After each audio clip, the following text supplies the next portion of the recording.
देखिए, गोधरा कांड को 22 साल हो गए हैं, लेकिन बहुत सारे अभी भी इससे अनछुए फैक्ट्स हैं, पहलू हैं जो एक डिस्कशन, एक डिबेट का हिस्सा बन के रह जाते हैं। नतीजा नहीं निकलता है।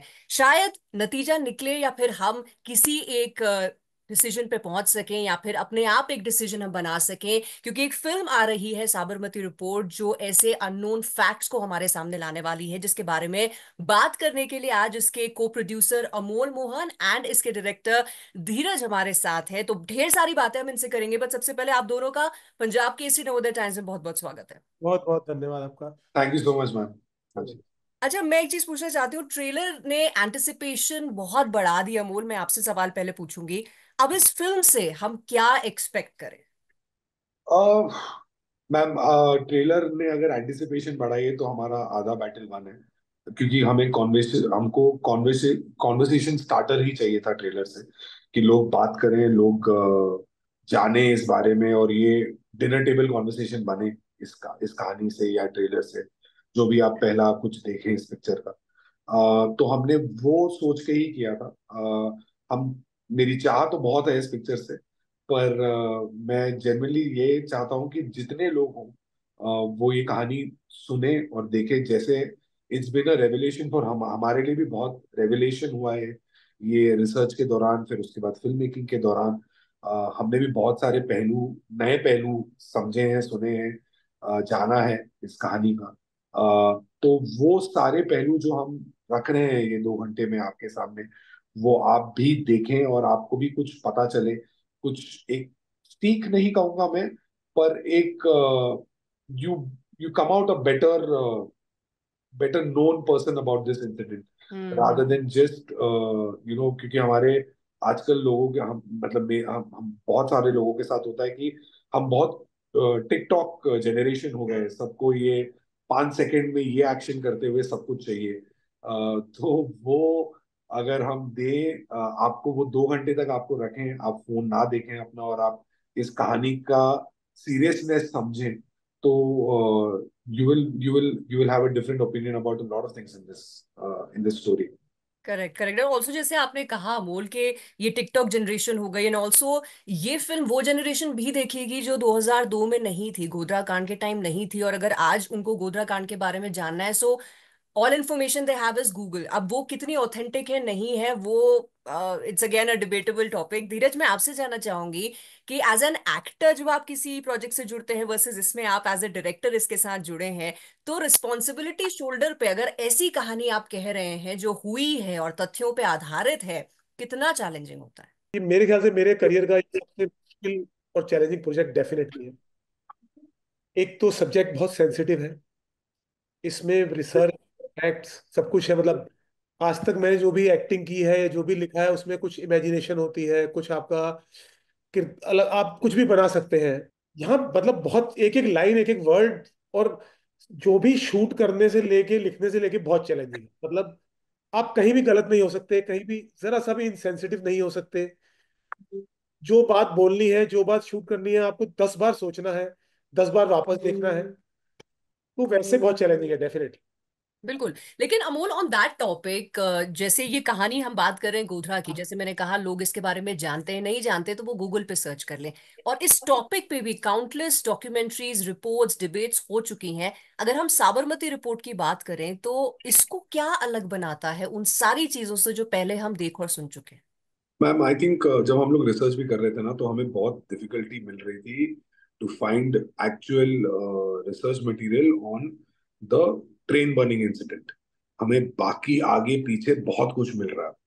हमें हमें जो इस कहानी के ऊपर जो हमारा अट्रैक्शन भी थी, वो था कि ये जेनेसिस है इस पूरे चीज का। आगे आप कुछ भी कह सकते हैं, बना सकते हैं, बहुत सारी चीजें आई हैं, पिक्चरें बनी हैं, डॉक्यूमेंट्रियां बनी हैं, नेशनल अवार्ड मिले हैं उन सब चीजों को भी। अ, मगर having said that, you need to have a sense, और हमें जेन्युइनली नहीं मिल रहा था। मैं हजार हजार पन्नों की किताबें मंगा रहे थे हम, और उसमें सिर्फ 4 लाइनें होती थी कि एक इंसिडेंट हुई थी वहां पे, और बस। और फिर उसके बाद वो पूरी 1000 पन्ने की किताब कुछ और ही कह रही। तो वो हमें बहुत देखने को मिला। वो हमारे रिसर्च के समय हमें बहुत प्रॉब्लम्स भी हुई। हमारी जो टीम थी वो बहुत सुलझी हुई थी इस मामले में। They figured out other things also. हमने बहुत सारे और रिसर्च चीजें निकाली बाहर, और उसे अपने मेन कोर ग्रुप्स में डाला, और उसे वेट करवाया, फिर उसके बाद और किताबें मंगाई, और फिर then we started to get into the zone. So it's a research heavy film ma'am, it's a research laced film. हर चीज जो आप देखेंगे वो कहीं ना कहीं 2-3 बार cross reference and cross check हुई है। उसके बाद भी आप जो किरदार भी देखेंगे इस पिक्चर में, वो सारे किरदार भी हमने किसी ना किसी पहलू से, हम जर्नलिस्टों से बात की है हमने काफी हमारे रिसर्च के दौरान। 2002 में जो दो दो अर्ली 2000s और लेट 1990s में जर्नलिस्ट थे, जब टीवी एक नया एडवेंट बन के इंडिया में आया था, कैसे अंग्रेजी पत्रकारिता को was the forefront of it, how Hindi news were, especially in the privatization of all of it. वो सारे हमने उन लोगों से बात की है, हमने बहुत रिसर्च की है, उन जर्नलिस्टों से बात की। आज उनमें से कई जर्नलिस्ट बहुत बड़ी बड़ी पोस्ट पर हैं न्यूज एजेंसीज में, and they would tell us very very interesting stories. तो हमारी पिक्चर के किरदार भी वैसे हैं, उन्हीं ओके। की लाइफ से कुछ ना कुछ हमने लिया है, सीखा है, सुना है, और उन्हीं का कुछ ना कुछ आपको इस पिक्चर में भी दिखेगा। तो that is been the the kind of meticulous research that we done in this film for this time. Hmm. Because हमें पता है कि बहुत सेंसिटिव है, हमें पता है कि लोग इस पिक्चर का टाइटल सुन के ही प्री कंसीव नोशन बना लेंगे, और उनको पता होगा, या उन्हें लगता है उन्हें पता होगा कि ये क्या है, इसका ये क्यों बनी है, ये कैसे कमाएगी या क्या नहीं कमाएगी, या क्या कहना चाहती है, ये किस जो भी है। Hmm. But I'm very happy if we can prove every single of those myths wrong with this film, because हमने बहुत ज्यादा केयर ली है मैम। हम चाहते हैं कि आप जब अपने परिवार के साथ वो पिक्चर देखें, आप भी as a journalist can relate to the struggles, जो हमने थोड़े ही पोर्शंस में दिखाने की कोशिश की है, क्योंकि वो kind of politics are are crazy. मुझे याद है हमारे एक रिसर्च के दौरान हम एक रिपोर्टर से बात कर रहे थे, जो अब काफी बड़े पद पर हैं। वो हमें कह रहे थे कि जब मैं आया था तो वो लोग न्यूज एंकर्स के लिए मॉडल्स को हायर करते थे। वो बोलते थे कि ये इनको ले लो, इनकी शक्ल अच्छी है, इनका पोस्चरिंग अच्छा है, इनकी अंग्रेजी हिंदी बोलने का स्टाइल अच्छा है, और मुझे कहा जाता था कि आप न्यूज करो मगर आप कैमरा के पीछे रहो। तो कैमरामैन के नाम पे उसका नाम आता था, जो बंदा पूरा रिपोर्ट करके लेके आ रहा था इनके लिए। So those are the kind of things that we've seen and we've heard, and those are the things that really shocked us to a different level, because everybody is going through their own thing। मतलब आप अपने हिसाब से अपनी चीजें कर रहे हैं, मैं अपने हिसाब से कर रहा हूँ, धीरज सर अपने हिसाब से कर रहे हैं, and we tend to just overlook and go on to the next thing, right. हम वो बहुत इजीली मूव ऑन कर जाते हैं उन चीजों से। तो वो भी बहुत इंटरेस्टिंग पहलू था। तो all of these things are through research only.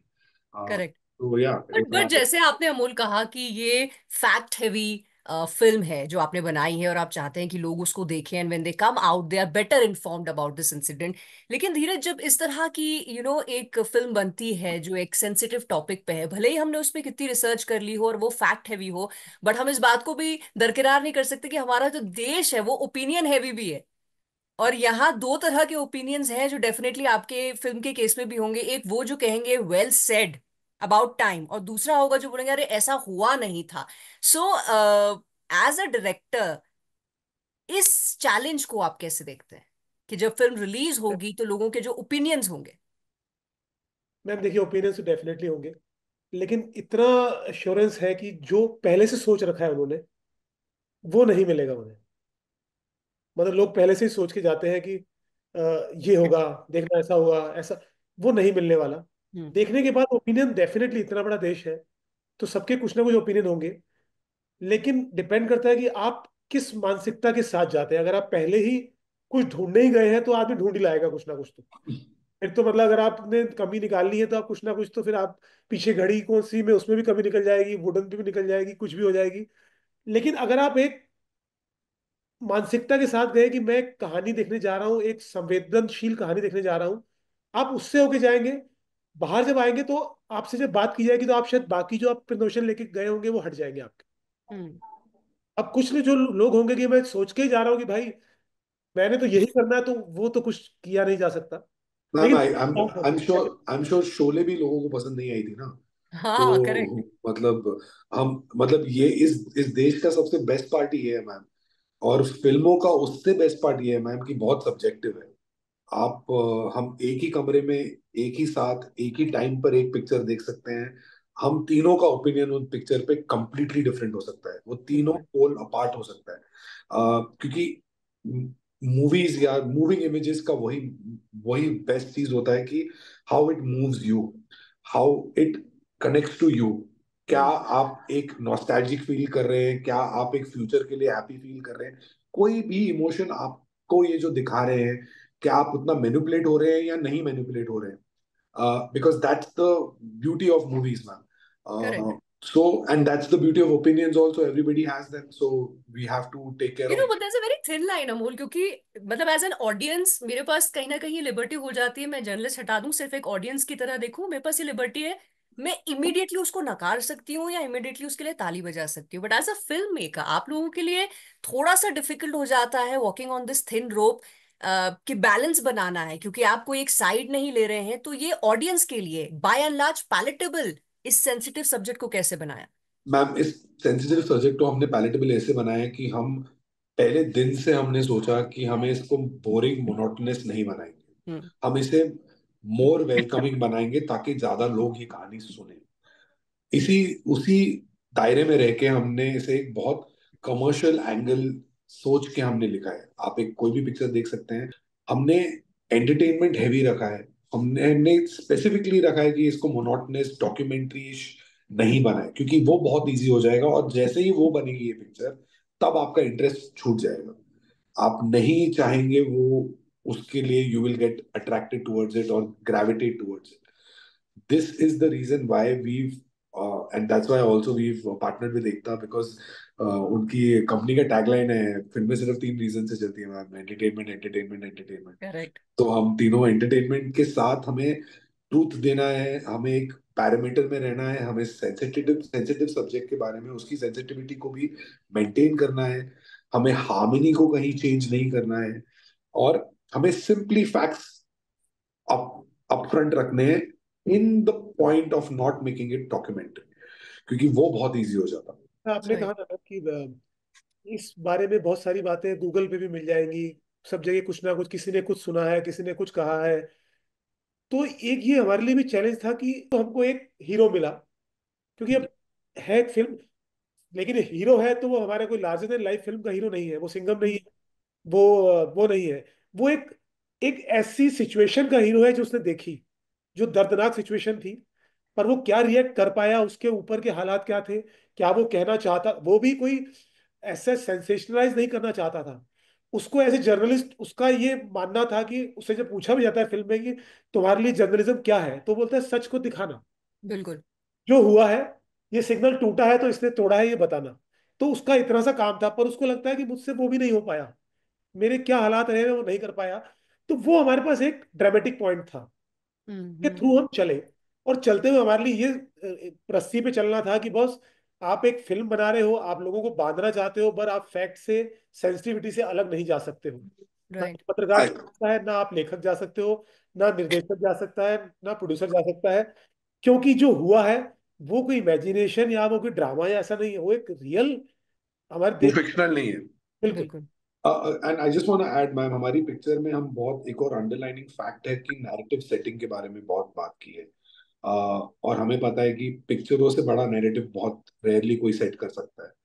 तो वो भी हमारा बहुत बड़ा हमारा एक सेल्फ चेक था हमारे लिए। Hmm. Because narrative setting, narrative strategy, मैं तो आजकल न्यूज रीडर्स को और न्यूज जर्नलिस्ट को नैरेटिव स्ट्रैटेजिस्ट ही बुलाता हूँ, क्योंकि वो लोग नैरेटिव सेट करते हैं। क्योंकि आपने बिल्कुल। जैसे कुछ सवाल पहले बोला कि India is a nation of opinions, तो वो ओपिनियंस तभी बनते हैं कि अगर आप एक्स पढ़ रहे हैं या वाई पढ़ रहे हैं। अगर आप वाई के आइडियोलॉजीज के थ्रू चल रहे हैं तो आप वाई ही समझेंगे, आप एक्स को बोलेंगे कि ये तो गलत लोग हैं। या आप एक्स पढ़ रहे हैं तो वाई वाले गलत है। बिल्कुल। तो narrative setting is very important in this film also. The narrative that was set is the biggest antagonist, that is the underlining antagonist. Hmm. We want So you can imagine how much we would feel if we were the ones who were setting the narrative wrong. Because अपनी picture में सब कुछ हो सकता है ma'am, मगर हमारी personal life में हम हर पिक्चर में हमारी मतलब life, if you look at it as a picture in in in every individuals life, hero तो हम ही है ना। तो हम अपनी पिक्चर में विलन कैसे बन जाएंगे अगर हम खुद ही नैरेटिव गलत सेट कर देंगे। राइट। अच्छा, this last question is for the both of you. पहले दिमाग में आइडिया आना कि यार ये कहानी जनता के सामने आनी चाहिए, फिर उसके बारे में एक बहुत ही इंटेंसिव रिसर्च करना, उसके बाद उसकी स्क्रिप्ट लिखना, फिर एक्टर्स को ऑन बोर्ड लाना, फिर उसको डायरेक्ट करना, एडिट, इतने समय से आप लोग जुड़े हैं इस फिल्म के साथ, तो ये आपकी जिंदगी का फिलहाल एक हिस्सा हो गई है। अब आप इस 2.5-3 घंटे की फिल्म को हमें यानी ऑडियंस को सौंप रहे हैं। तो 2 घंटे की मैम। आपने तो इतनी, हाँ, 2 घंटे की फिल्म को अब हमें सौंप रहे हैं कि भाई हमने मेहनत कर ली, अब तुम पास या फेल करो। तो अब ये इतनी लंबी चौड़ी मेहनत को अगर मैं सिर्फ एक सेंटेंस में आप दोनों से कहूं, धीरज पहले आप जवाब दीजिएगा, अगर एक सेंटेंस में सम अप करना हो कि ये कहानी मुझे as a Hindustani, as a cinema lover क्यों देखनी चाहिए? संवेदनशीलता, सेंसिटिविटी। मेरा एक है कि हम पढ़ के निकाल देते हैं। जैसे कि अखबार में 50 खबरें आती हैं, लेकिन कोई एक खबर में आप जब आपको लगता है अरे अगर मैं होता तो, वो जो सेंसिटिविटी है ना, मैंने हमेशा फिल्म में आगे लाइन में कि संवेदनशीलता ना खो जाए मेरे देश की, संवेदनशीलता ना खो जाए हम इंसानों की। तो उस संवेदनशीलता के लिए, उस संवेदनशीलता को महसूस करने के लिए आपको फिल्म देखनी चाहिए। बिल्कुल। अमोल, आप क्या ऐड करेंगे? मैम मैं सिर्फ एक ही चीज कहता हूँ कि हम इतना बड़ा देश है ना, तो हम हर चीज को स्टेटिस्टिक्स में बहुत इजीली बांध देते हैं कि ये XYZ हो गया, ट्रेन का एक्सीडेंट हो गया, 60 लोग मर गए, आगे बढ़ो, नेक्स्ट दिन क्या खबर है।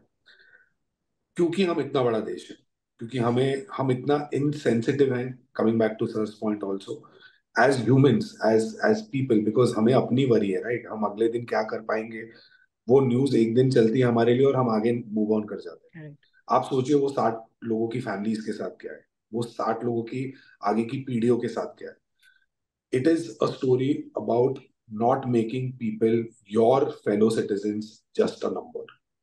It's sticking with them and telling their story, giving them justice if you are able to, and denying them justice if you are a part of it. That's it. Correct. I think ये बहुत ही अच्छी तरीके से आप दोनों ने ही अपनी film को समाप्त किया, और आपकी फिल्म में शायद ये डायलॉग भी है कि इसके कांड में लोगों ने रोटियां बहुत सेकी हैं, लेकिन जो विक्टिम्स हैं उनकी कहानी किसी ने नहीं कही है, और आप लोग कह रहे हैं। So kudos to you, and I wish you all the luck for the success of this film. और जो बात आप कहने निकले हैं वो बात हम लोगों तक पहुंच जाए, और संवेदनशीलता के साथ हम इस इशू के बारे में फिर आगे बात करें। So thank you so much Dheeraj and Amul मुझसे बात करने के लिए, and all the best for the success of your film. Thank you, बहुत thank you, अच्छा thank you लगा so आपसे much, बात ma'am. करके, आपसे बात करके बहुत genuinely बहुत अच्छा लगा। जेन्युइनली थैंक बहुत यू, अच्छा। Pleasure is all